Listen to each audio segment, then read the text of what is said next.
Pareto के विशिष्ट चालक के विचारों को बताएंगे। तो पेरेटो जो थे वो इटालियन समाजशास्त्री थे। पेरेटो ने ये ऐतिहासिक तथ्यों में कभी ये प्रमाणित नहीं होता है कि समाज का विकास कई चरणों में हुआ है। उद्विकास के सिद्धांत से असंतुष्ट होकर उन्होंने सामाजिक गत्यात्मा के कई सिद्धांत दिए। इसमें इनका एक विशिष्ट सिद्धांत था विशिष्ट वर्ग एवं का परिभ्रमण का सिद्धांत। तो विशिष्ट वर्ग के परिभ्रमण के सिद्धांत को स्पष्ट करने के पूर्व एलाइट शब्द के अर्थ को स्पष्ट करना चाहिए। पेरेटो ने एलाइट शब्द का प्रयोग दो अर्थों में किया था, व्यापक एवं संकीर्ण अर्थ। व्यापक अर्थ में विशिष्ट वर्ग समाज के विभिन्न क्षेत्रों में पाए जाते हैं। जो कोई भी व्यक्ति किसी क्षेत्र में समाज में सबसे आगे है उसे पेरेटो ने विशिष्ट वर्ग की श्रेणी में रखा है। जैसे कुशल व विख्यात लेखक, कलाकार, डॉक्टर, वकील, प्रोफेसर, वैज्ञानिक, व्यापारी, अव्यय दर्जे का चोर एवं ठग इत्यादि। इसी तथ्य को स्पष्ट करते हुए टीमास सैफ ने लिखा था कि विशिष्ट वर्ग के अंतर्गत वैसे व्यक्ति आते हैं जिन्होंने अपने जीवन के कार्य क्षेत्र में उच्चतम स्तर का कार्य किया है। यह महत्वपूर्ण नहीं होता है कि कोई व्यक्ति किस कार्य में है, यानी कि एलाइट वर्ग जो उन्होंने बताया है उसमें उच्चतम दर्जे का कार्य आता है, लेकिन इसका ये अर्थ नहीं होता कि कोई व्यक्ति किस प्रकार से कार्य करता है। संकीर्ण अर्थ में विशिष्ट वर्ग से पेरेटो का तात्पर्य मात्र शासी वर्ग से है, जो एलाइट का एक प्रकार है। सामान्यतः विशिष्ट वर्ग को उन्होंने दो भागों में बांटा है, शासी विशिष्ट वर्ग एवं गैर शासी विशिष्ट वर्ग। शासी विशिष्ट वर्ग में भी व्यक्ति आते हैं जो सरकार एवं प्रशासन में है, प्रशासन के बाहर समाज के क्षेत्र में दक्षता का लोकप्रियता प्राप्त कर रखी हो, वो गैर विशिष्ट वर्ग में आते हैं। और यह भी उल्लेख है कि शासी विशिष्ट वर्ग की अवधारणा को पेरेटो के पहले समकालीन विद्वान मोस्का ने भी दिया था। तो विशिष्ट वर्ग के परिभ्रमण के विश्लेषण में काफ़ी भ्रांतियाँ उत्पन्न हो गई थी। बहुत सारे भारतीय लेखकों ने अपनी यह पुस्तक लिखी कि परिभ्रमण की प्रक्रिया विशिष्ट वर्ग एवं गैर विशिष्ट वर्ग के बीच में है, तथा इस तथ्य को भी नकारा नहीं जा सकता है कि समाज में परिभ्रमण विशिष्ट एवं गैर विशिष्ट वर्ग के बीच में होता है। लेकिन पेरेटो ने अपने परिभ्रमण का जो सिद्धांत दिया था उसमें शासी विशिष्ट वर्ग एवं गैर शासी विशिष्ट वर्ग के संदर्भ में कहा, और उनके इस बात को उन्होंने यह भी स्वीकार किया कि परिभ्रमण हमेशा लॉइन एलाइड्स एवं फॉक्स एलाइड्स के बीच में होता है। अब हम बात करते हैं यहाँ पे लॉइन किसे कहा गया, फॉक्स किसे कहा गया तथा एलाइड्स को इसके साथ जोड़ने से इनका क्या मतलब निकलता है। तो विशिष्ट वर्ग के परिभ्रमण के सिद्धांत को स्पष्ट करने से पहले हम उनके द्वारा प्रतिपादित शेर, लोमड़ी, प्रेरक जैसे अवधारणाओं को समझते हैं। इनके अनुसार विशिष्ट वर्ग को व्यक्ति गुणों के आधार पर, उसके पर्सनल गुणों, व्यक्ति गुणों के आधार पर दो भागों में बांटा गया है, जैसे शेर एवं लोमड़ी। उनके अनुसार शेर में द्वितीय श्रेणी के प्रेरक यानी समूह के स्थायित्व के विशिष्ट चालक की प्रधानता होती है। जिन लोगों में इस प्रेरक की प्रधानता होती है वे अनुद्वार एवं रूढ़िवादी विचार के लोग होते हैं। ऐसे लोगों को अपने परिवार, जाति, कबीले, नगर, राष्ट्र के प्रति काफ़ी वफादारी की भावनाएं होती हैं। चूँकि वे लोग बहुत देशभक्त एवं रूढ़िवादी होते हैं, इसलिए आवश्यकता पड़ने पर वे लोग काफ़ी कठोर हो जाते हैं। वे तलवार की नोक पर शासन करने का दम रखते हैं। लोमड़ी के बारे में उन्होंने बताया था कि यह प्रथम श्रेणी के प्रेरक यानी संयोजन यानी विशिष्ट चालक की प्रधानता होती है। जिन लोगों में वैसे प्रेरकों की प्रधानता होती है वे लोग योजना बनाने में, जोड़ तोड़ करने में काफ़ी निपुण होते हैं। वे लोग समाज के परिवर्तन, परिवेक्षण, नवीन प्रक्रिया शुरू करने का गुण रखते हैं।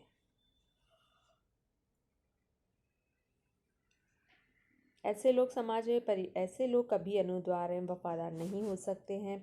वे लोग समझा बुझाकर झूठे वादे, धोखाधड़ी के सहारे शासन की कोशिश करते हैं। क्योंकि जैसा कि हमने सुना है कि लोमड़ी एक चालाक है, तो ये इसलिए हमने इन लोगों को लोमड़ी का जो नाम दिया, क्योंकि ये भी चालाकी करते हैं, शासन चलाने के लिए धोखाधड़ी का कार्य करते हैं।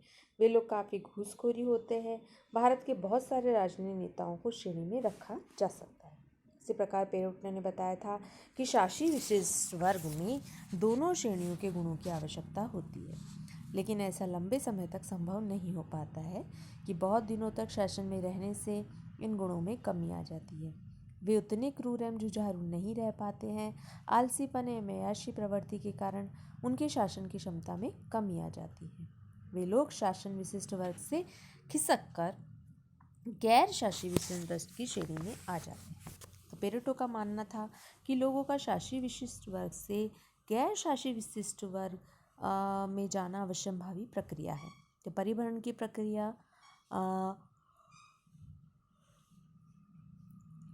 गति या मात्रा हर समाज में अलग अलग समय में अलग अलग हो पाई है, पर परिभ्रमण पर ऐतिहासिक यथार्थ है। इसलिए पेरेटो ने अपनी पुस्तक माइंड एंड सोसाइटी में कहा था कि इतिहास विशिष्ट वर्गों की एक कब्र कहा है।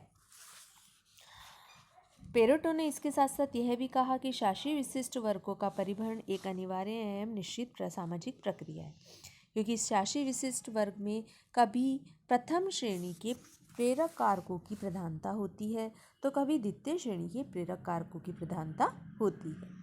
इन्हीं दो प्रेरक प्रधानता में बदलाव के कारण समाज में परिवर्तन चलता रहता है।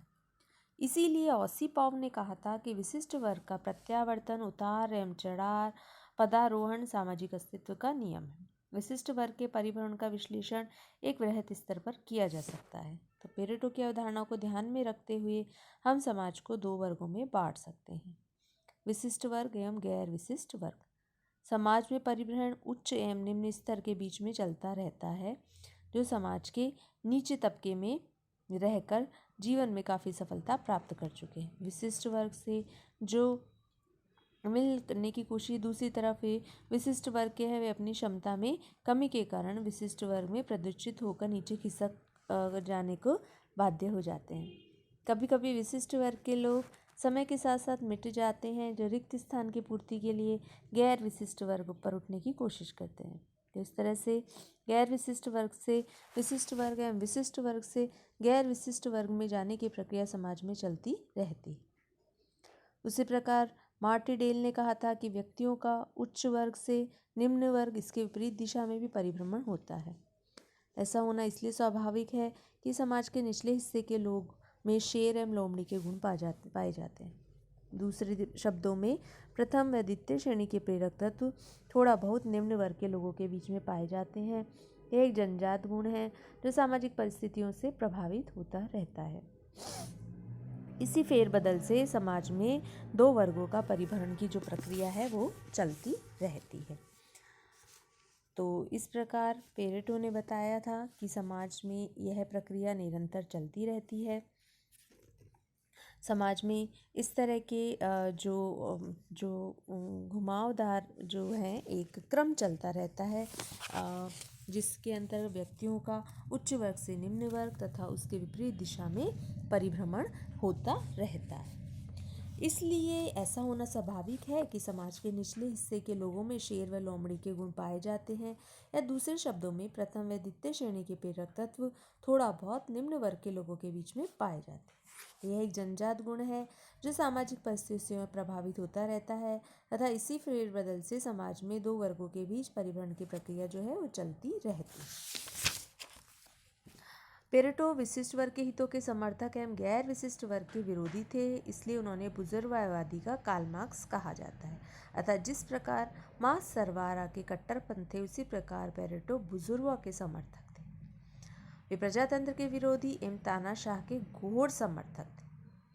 तो पेरेटो ने अपने चक्रीय सिद्धांत के सिलसिले में यह भविष्यवाणी कही है कि जहाँ कहीं भी संभ्रात लोगों का शासन है या जहाँ कभी भी संसदीय प्रजातंत्र है, उनकी जगह पर निम्न वर्ग के अभ्रद्ध शक्तिशाली नए किस्म के शेर यानी लॉ एंड अलाइड्स के शासन की स्थापना होगी। चूँकि ये पहले हुआ है, इसलिए भविष्य में भी ये पूरी तरह दोहराया जाएगा। उन्होंने उदाहरण दिया कि महाराष्ट्र में बाबा साहब अकादमी, हरियाणा में देवीलाल, बिहार में जगजीवन राम, कपूर ठाकुरी, लाल प्रसाद, उत्तर प्रदेश में मुलायम सिंह यादव, कल्याण सिंह, मायावती आदि जैसे लोगों पर भारतीय राजनीति में पेरेटो के सिद्धांत की काफ़ी हद तक पुष्टि होती है। यानी उन्होंने जो सिद्धांत दिया उसकी चरितार्थ आज के समय में होता है। तो इसलिए हम बोल सकते हैं कि पेरेटो का जो सिद्धांत है वो आज के समय में पूर्णतया लागू होता है। तो ये था पेरेटो का सिद्धांत। धन्यवाद।